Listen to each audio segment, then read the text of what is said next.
Your asses are dirty. I'm sorry I said that. I shouldn't have said that, but it's true. Statistically speaking, it's true, even here in Berkeley. And this is kind of like a public service announcement as told in 4 memories. Memory 1, I'm 8 years old, hanging out on West Cottage Street with Mark and Jeff. And Jeffy drops this like thought bomb on us in the form of an ancient saying. See, he's 12, he and Mark are 12, so they know things like ancient sayings. And the gist of it is, and I'm just tell the gist because, well, it's complicated. The saying itself, like, and the telling of it is super racist in the way that things in 1973 were pretty racist, but push that aside, maybe you know the saying. But the gist is, if when you go to bed, your bum happens to be itchy, in the morning when you wake up, your finger is going to stink. And my little mind is like, what? That's so true. Wait, that's true for Mark and Jeff, too. That's true for everybody. And this is my first exposure to philosophy, and I file it away. All our bums are dirty. Okay, memory 2.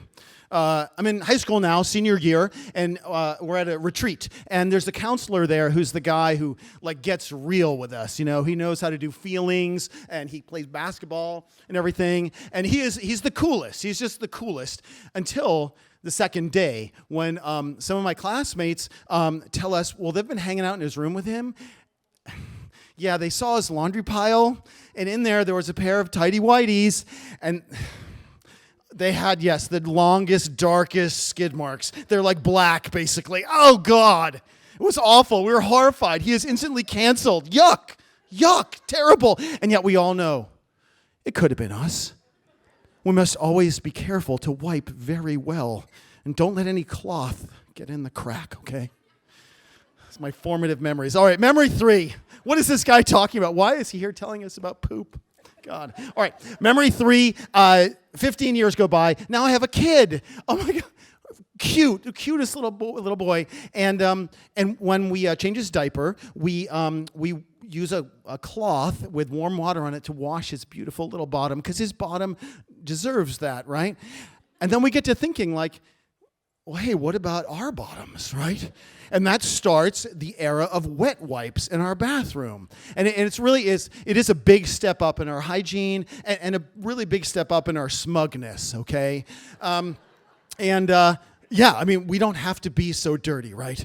Okay, so let's go into memory 4, the final memory, thank God. Okay, so this 20 more years go by. That's 20 years of wet wipes in our home. 20, whenever I remember to buy them, and when they're not, our bums aren't irritated from using them, because that happens. It's a lot of trash, by the way. But anyway, it's Christmas time, and I'm excited because I've bought kind of a, outside the norm gift for my wife.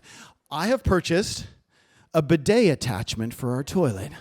Yeah, a bum washer. Well, that's a weird gift to get for your wife, Tom. Yeah, it is a weird gift, I know. But she is bidet curious, let's just say.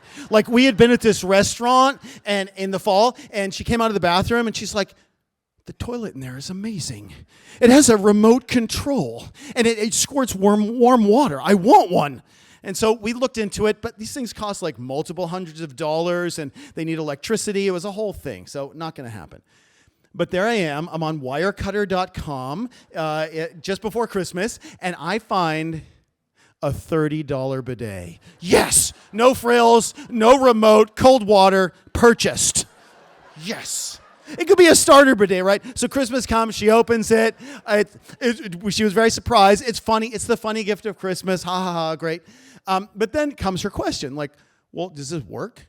Is this a real bidet, or is this like a joke bidet? No, Wirecutter says it's awesome. Let's see. So there's some procrastination, but I end up installing the thing. And well, I'll just say my first experience with the bidet, I got very wet. And there was some pain involved. I won't, but it's not a toy. It's a powerful machine. But It's true. I mean, but by the end of the week, right, I got the knob figured out, like just really nice. And, I got a lift in my step when I got to get down the hall to go to the pooper. I'm not going to lie. It's nice to be washed. And no more, looking at a dirty wipe to see, yuck, forget it. That's all done now. So, and it's not just me, our whole family, all in. We love this thing. We're having conversations about how nice it feels to have your bum washed. Never thought I'd have those. And thank you. Our friends come over. Our friends are, if they end up in that bathroom, they're curious, right? And you can literally, it's happened more than once. We could hear them through the door, like, woo, woo, because that thing is cold. It's really cold. But the cold isn't the important part. It isn't. The important part is the clean. I mean, this is a clean like we had never known before. It's like the shower, right? The shower used to be the place. Like, that's the time to clean back there. Now, when I go in the shower, I am already clean when I get in. I'm that clean, okay? I'm that clean. And so just like seat belts, folks, bike helmets, dental floss, things that we didn't used to have, but now are essential, bidets, they're a must-have. We no longer have to accept a dirty bum as part of the human condition. And I hope that by listening here tonight, maybe you've opened your minds and your hearts a little to this idea, if you weren't open already, to having a bidet in your home. You can come join us, and we can have a future where our asses are clean. Thank you.